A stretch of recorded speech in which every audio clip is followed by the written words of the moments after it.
Hello students, I am Iram Fatima, assistant professor, Dayal group of institution. आज मेरा subject है business economics. इसमें हम दो टॉपिक्स कवर करेंगे। पहला टॉपिक्स है स्कोप ऑफ बिज़नेस इकोनॉमिक्स और नेक्स्ट टॉपिक है नेचर ऑफ बिज़नेस इकोनॉमिक्स। तो जब भी हम बिज़नेस इकोनॉमिक्स के स्कोप की बात करते हैं कि इसका क्या स्कोप है, तो दो चीज़ों में सबसे ज़्यादा इसका स्कोप होता है। First one is micro and the other is macro. Micro और मैक्रो दोनों ही वर्ड से हम पहले भी फैमिलियर हैं कि माइक्रो क्या होता है, मैक्रो क्या होता है। एक बार फिर से इसका इंट्रोडक्शन दे देते हैं। माइक्रो क्या होता है, इसमें हम स्टडी करते हैं इंडिविजुअल्स के बिहेवियर को, फर्म्स के बिहेवियर को, किसी भी तरह के डिसीज़न लेने के लिए, जिसमें हम ये पढ़ते हैं कि किस तरीके से हमें स्कार्स रिसोर्सेज को एलोकेट करना है, जिससे वो पूरी तरीके से ह्यूमन की अनलिमिटेड वांट्स को क्या करें, सेटिस्फाई करें। तो वहाँ पे बात होती है किसी पर्टिकुलर इंडिविजुअल की, किसी पर्टिकुलर एक फर्म की, जिसमें वो इंट्रैक्शन करता है इंडिविजुअल और फर्म्स के, सिर्फ उन्हीं दोनों की बात हो रही होती है, सिंगल चीज़ों की। जब हम स्मॉल थिंग्स, स्मॉल चीज़ों की बात कर रहे होते हैं तो वो हमारा होता है माइक्रो। ठीक है। फिर नेक्स्ट मीनिंग है कि मैक्रोज क्या होते हैं। मैक्रोज का मीनिंग ही होता है कि लार्ज नंबर ऑफ थिंग्स। यहाँ पे क्या होता है कि जैसे कि इंटरेस्ट रेट है, तो वो पूरे नेशन का इंटरेस्ट रेट क्या है, वहाँ पे टैक्सेस कितना जो है पूरे नेशन को पे करना है, कितना गवर्नमेंट की क्या पॉलिसीज़ हैं। तो वहाँ पे कोई भी चीज़ है वो हम लार्ज अमाउंट में, लार्ज उसमें जो है कंसीडर करते हैं कि वहाँ पे उसकी कितनी स्टेबिलिटी है गवर्नमेंट की पॉलिसीज़ की, वो हम पूरे नेशन के हिसाब से डील करेंगे। उनकी पूरे स्ट्रक्चर को जो है पढ़ा जाता है और वहाँ पे डिसीजन मेकिंग जो होती है इकोनॉमी की एज अ होल स्टडी की जाती है। तो वो हमारा होता है मैक्रो। तो ये बात हो गई माइक्रो और मैक्रो की। तो स्कोप हम पढ़ रहे हैं। स्कोप में सबसे पहले ये दो चीज़ें आती हैं कि इसका स्कोप कहाँ कहाँ है बिजनेस इकोनॉमिक्स में, माइक्रो और मैक्रो में। तो माइक्रो में कुछ पॉइंट्स हैं, जिसमें से नंबर 1 पॉइंट है प्रोडक्ट प्राइसिंग। मतलब कि जब कोई भी फर्म या कोई भी ऑर्गेनाइजेशन कोई प्रोडक्ट बनाता है तो अपने एक प्रोडक्ट की प्राइसिंग करता है। ठीक है। तो वो वहाँ पे जो प्राइसिंग हो रही होती है वो किसी एक पर्टिकुलर प्रोडक्ट की प्राइसिंग हो रही होती है, इसीलिए इसको माइक्रो कहा जाता है कि वहाँ पे जो चीज़ होती है वो कम होती है, स्मॉल क्वांटिटी में होती है, उसके बारे में हम बात कर रहे होते हैं। फिर माइक्रो में नेक्स्ट टॉपिक है फैक्टर प्राइसिंग। फैक्टर प्राइसिंग क्या होता है, कई सारे प्रोडक्शंस के फैक्टर्स होते हैं। जैसे जनरली हम लोग जानते हैं कि लेबर होता है, कैपिटल होता है और एंटरप्रेन्योर होता है, आपका रेंट होता है। ये सारे फैक्टर्स होते हैं प्रोडक्शन के। तो इसमें हम इसके बारे में स्टडी करते हैं। इसको हम लोग कहते हैं फैक्टर प्राइसिंग करना। ठीक है। नेक्स्ट है कंज्यूमर बिहेवियर। यहाँ पे हम किसी एक पर्टिकुलर सेक्शन में वो पर्सन किस चीज़ को लाइक करता है या डिसलाइक करता है, उसको हम सिंगल जो है कंज्यूमर के बिहेवियर को स्टडी कर रहे होते हैं। ठीक है।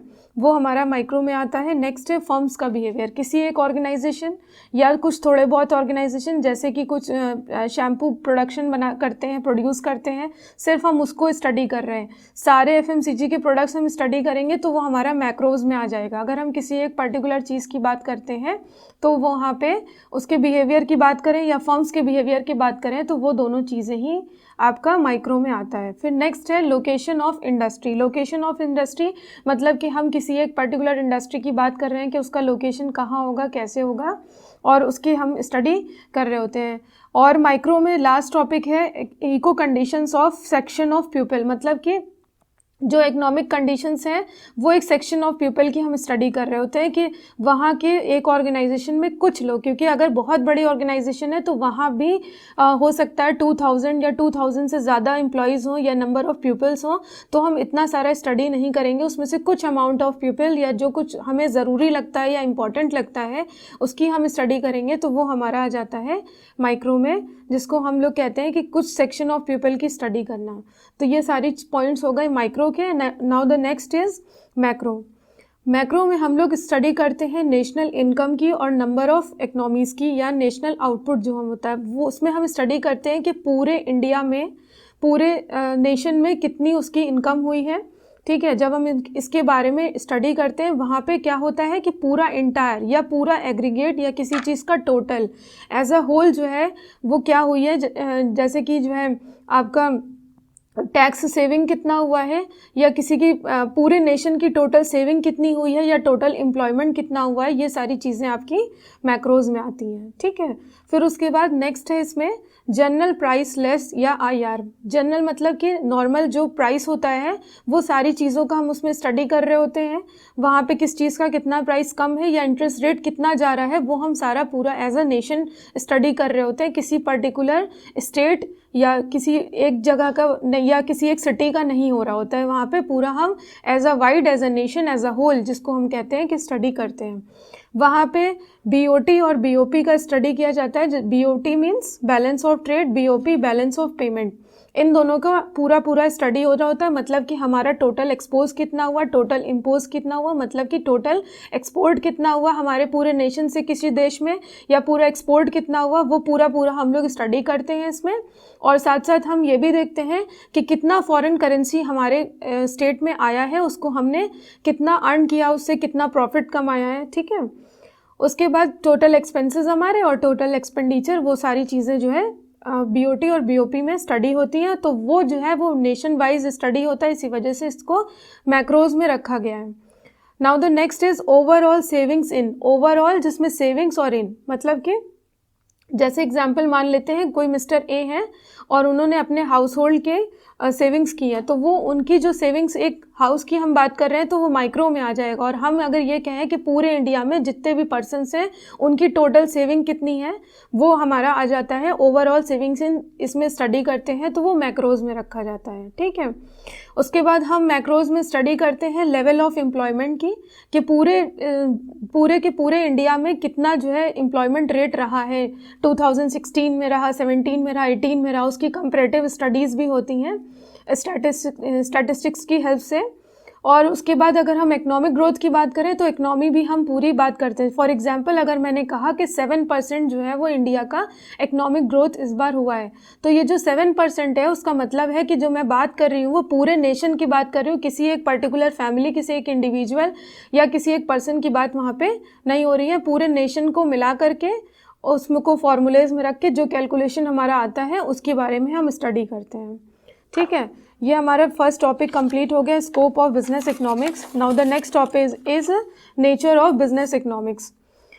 तो नेचर ऑफ बिजनेस इकोनॉमिक्स में हम लोग जनरली सुनते हैं कि इकोनॉमिक्स को कहा जाता है कि साइंस भी है और आर्ट भी है। इसको इकोनॉमिक्स को साइंस क्यों कहा जाता है? क्योंकि यहाँ पे जो हमारी थ्योरीज हैं वो अप्लाइड होती हैं, उनके कॉज और इफ़ेक्ट्स हम जो है पढ़ते हैं, समझते हैं और उसको हम प्लस अप्लाई करते हैं। क्योंकि बिजनेस इकोनॉमिक्स मैंने पहले भी बताया था कि ये अप्लाइड इकोनॉमिक्स भी कहा जाता है, इसको मैनेजरियल इकोनॉमिक्स भी कहा जाता है। मींस मतलब हम इसको अप्लाई करते हैं, जो भी हमने थ्योरीज पढ़ रखी है उसको हम अप्लाइड तरीके से कैसे यूज़ करेंगे, तो with the help of maths and statistics, that's why it is called science. Next है बेस्ड ऑन माइक्रो एनालिसिस। कहा जाता है कि ये माइक्रो एनालिसिस के ऊपर भी बेस होती है। ठीक है, इसका नेचर कैसा होता है बिजनेस इकोनॉमिक्स का? माइक्रो एनालिसिस होती। क्यों?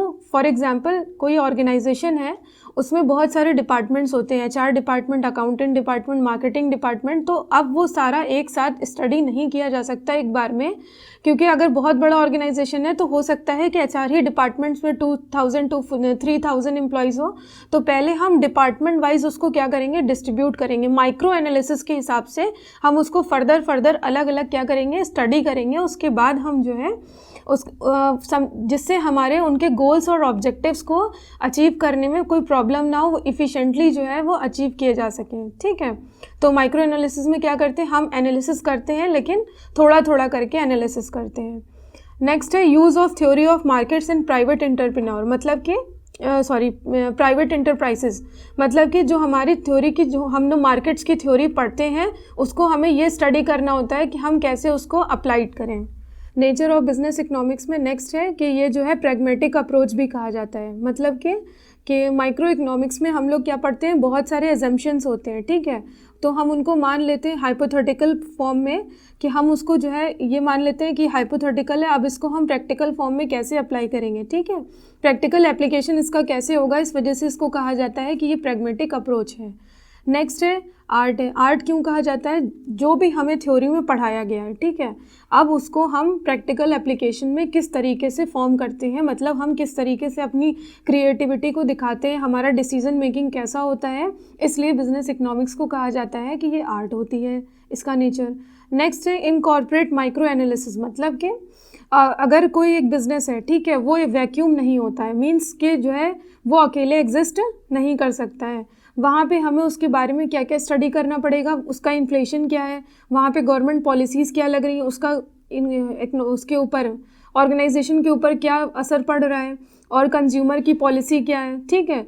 तो ये जो इफेक्टिव बिजनेस डिसीजंस होते हैं वो इनकॉर्पोरेट माइक्रो एनालिसिस में आते हैं, ठीक। नेक्स्ट है इंटरडिसिप्लिनरी, मतलब कि जो कहा जाता है कि बिजनेस इकोनॉमिक्स कई सारे बिजनेस डिसिप्लिनरी अप्रोचेस से क्या होती है, इन्फ्लुएंस्ड होती है और कनेक्ट होती है। नेक्स्ट है नॉर्मेटिव। जनरली नॉर्मेटिव क्या होता है? नॉर्मेटिव को साइंस कहा जाता है, ये बहुत ही इंपॉर्टेंट टॉपिक है in point of view examination also.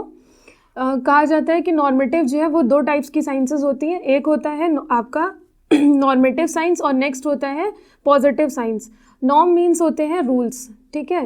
Rules में हमें क्या बता दिया जाता है कि कोई चीज़ हमें कैसे करनी है और किस तरह से करनी है, तो उसको हम कहते हैं रूल। फॉर एग्जांपल, आप डॉक्टर के पास गए, उसने आपको जो है मेडिसिन लिखी, तो वो आपको प्रिस्क्रिप्शन देता है, मीन्स के आपको बताता है कि आपको ये दवा सुबह खानी है, शाम खानी है, दोपहर खानी है, और उसके साथ साथ आपको ये भी बताता है कि आपको किन चीज़ों से जो है दूर रहना है, क्या आपके लिए फ़ायदे की है, क्या नुकसान की, क्या आपको खाना चाहिए, क्या नहीं खाना चाहिए। तो वो एक तरीके का आपको प्रिस्क्रिप्शन देता है, मतलब कि आपको एक रूल बताता है। तो वो जो चीज़ें होती हैं वो हमारी क्या बोलते हैं, नॉर्मेटिव में आ जाती है। मतलब कि इसमें क्या होता है, व्हाट आउट टू बी, मतलब कि हमें क्या करना चाहिए, डॉक्टर ने हमें बताया, तो वो चीज़ें फॉर एग्जांपल मैंने दिया है कि वो नॉर्मेटिव चीज़ें होती हैं कि हमें क्या करना चाहिए, और हमें प्रिस्क्रिप्शन बताया जाता है कि क्यों करना चाहिए, क्योंकि उससे हमें फ़ायदा होगा। अगर हम डॉक्टर की बात मानेंगे तो उससे हमें फ़ायदा होगा, हमें क्या खाना चाहिए, क्या नहीं खाना चाहिए, तो हमारी हेल्थ जो है वो जल्दी सही हो सकती है, हमें जिस चीज़ की भी प्रॉब्लम है, ठीक है। तो यहाँ पे क्या है, वेलफेयर का कंसिडरेशन रखा जाता है, ठीक। और इसके अलावा एक एग्जांपल और है, जैसे कि हम वेज रेट ले लेते हैं कि वो 200 रुपीज़ है 1 घंटे का, ठीक है। तो यहाँ पे कोई साइंस नहीं लग रही है, यहाँ पे कोई वो नहीं लग रहा है कि कंपलसरी है, यहाँ पे बस ह्यूमन के वेलफेयर को देखते हुए कहा जा रहा है कि किसी भी लेबर को 1 घंटे का 200 रुपीज़ देना चाहिए इन पॉइंट ऑफ व्यू वेलफेयर, ठीक है। वेलफेयर के कंसिडरेशन से रखा जा रहा है। तो नॉर्मेटिव क्या होता है, हमें ऐसा करना चाहिए, एक रूल बना दिया गया कि हमें ऐसा करना चाहिए, ये करने से क्या होगा, हमारा वेलफेयर होगा, तो ये इसीलिए इसको नॉर्मेटिव साइंस कहा जाता है। Now the next is positive science. Positive science कहा जाता है, ये हमें सिर्फ सीधे सीधे डायरेक्ट ये बता देता है कि ऐसा है, ऐसा करना है, बस क्यों किस लिए नहीं। इसी वजह से इसको कहा जाता है कि ये प्योर साइंस है। इसके कॉज और इफ़ेक्ट्स होते हैं, जिसमें उसके पहले से एक्सपेरिमेंट किया होता है और बस हमें उससे डायरेक्ट क्या करना होता है, फॉलो करना होता है, ठीक है। तो ये जो है इसीलिए कहा जाता है कि बिजनेस इकोनॉमिक्स जो है वो नॉर्मेटिव साइंस भी होती है और पॉजिटिव साइंस भी होती है। It is the combination of both the things. और आई होप आपको ये समझ में आ गया होगा। Thank you so much.